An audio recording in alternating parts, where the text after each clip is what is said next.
Hi, water signs. Water, water, water, water, water, water, water, water, water, water. Okay, you're watching this. You're a human who was born when the sun, moon, or rising was in a water sign. And water signs are Cancer, Scorpio, and Pisces.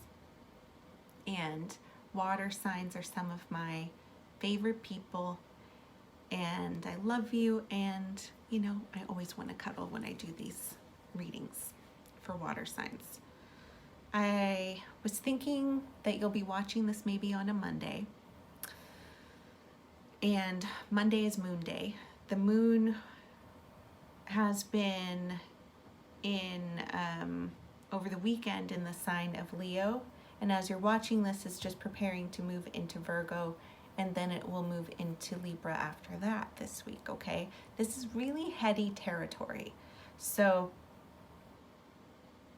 when it's in Virgo, it's like strategizing and thinking, discernment, that sort of thing. When it goes into Libra, there's a lot of communication, and both of these signs are spending a lot of time up in their heads, which I know is, there's potential there for you to get stuck up in your head in some anxiety, and it's a very emotional kind of anxiety that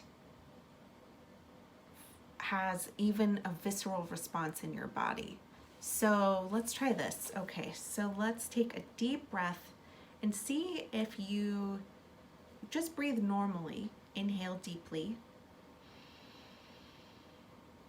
and exhale. Okay, and this time with your next inhale, see if you can connect, actually literally look down at your abdomen to see your belly expand as the breath fills you. All right, so the expansion in your abdomen is telling us that you're breathing correctly. You want your chest and your abdominal cavity to expand with your breath. And if you're holding yourself too tightly, I do this a lot, you're not really allowing your body to take in that breath that can nourish all of your cells. So another deep inhale. When you're ready, inhale deeply and looking down at your belly. See if you can fill up that belly with fresh air. Okay, inhale deeply and exhale. And then if you can take an even slower breath, go ahead and do that. So consider doing some breathing this week to connect with your body and not end up in an anxiety loop. Connect with a reality that in this moment, you are okay. Hopefully your needs are met, you're sheltered, you've been fed, you're warm enough.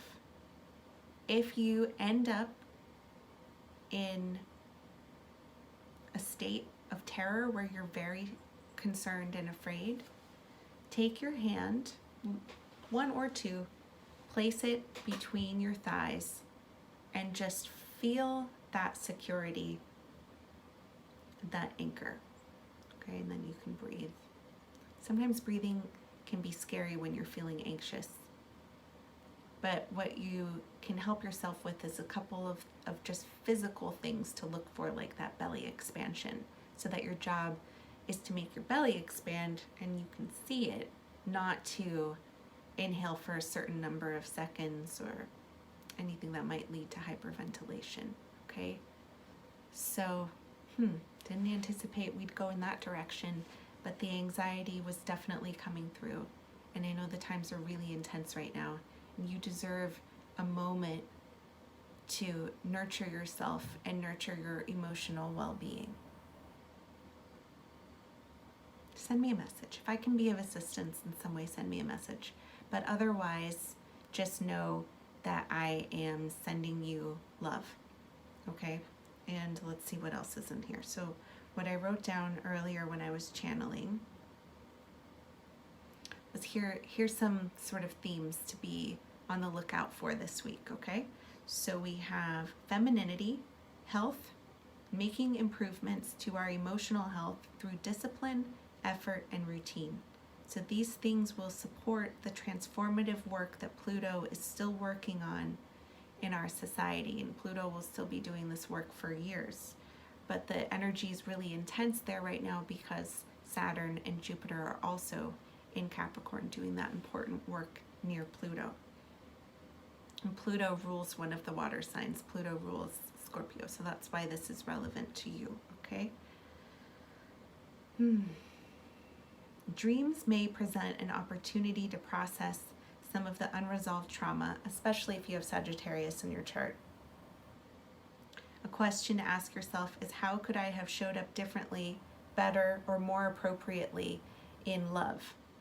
Now, this doesn't mean that you had to have stayed in the dynamic or that it was all your fault, but you are the one watching this video, and so you ask yourself how you could have shown up differently within that dynamic. Drop delusion. Recognize where you have been allowing folks to believe something that was just an illusion, okay? Now, I want to say here, I recognize that you did not do this intentionally, whoever the storyline applies to. It wasn't like you deliberately wanted people to be misled, but you are related to this particular deception is really harsh for some of you. I know that it's really not that, it's not like really on the level of betrayal, but this sort of inconsistency. For most of you, it's more just like an inconsistency in something that would have been really awkward for you to bring it up in the moment, but that is really actually what you needed to have done, is to have that awkward moment where you clear it up, and you still have time to do so.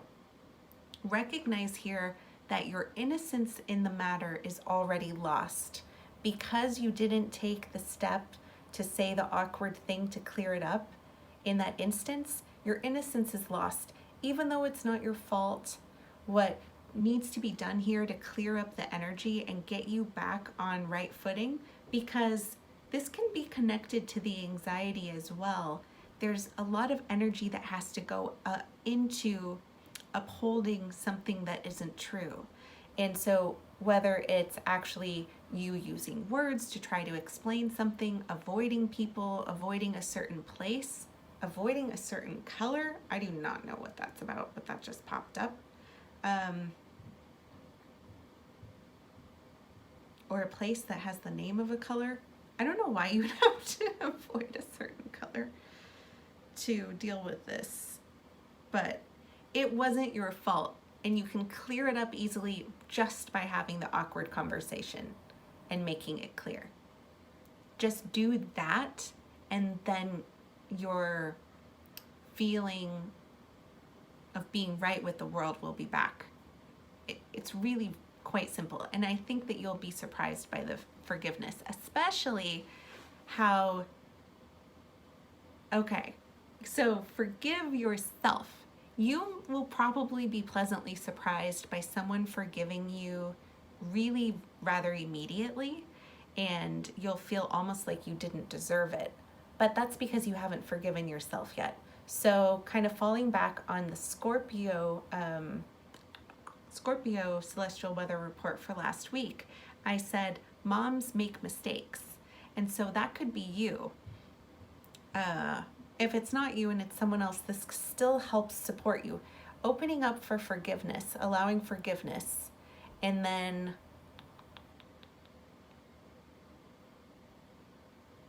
what am I trying to say here? I'm missing something. Forgiveness of yourself. Ideally, it goes first. Then you forgive the mom. Then you clear up this thing that happened that you didn't mean for it to be like that, but like people got the wrong idea. It's not even necessarily related directly to you, but it's definitely something you're involved in. And since you had the opportunity to clear it up and you didn't, it's like on your plate as something to do, okay? I think you got this. Pisces, accountability. Scorpio, forgiveness and right action. Cancer, stop it with the gossip. Love you, bye.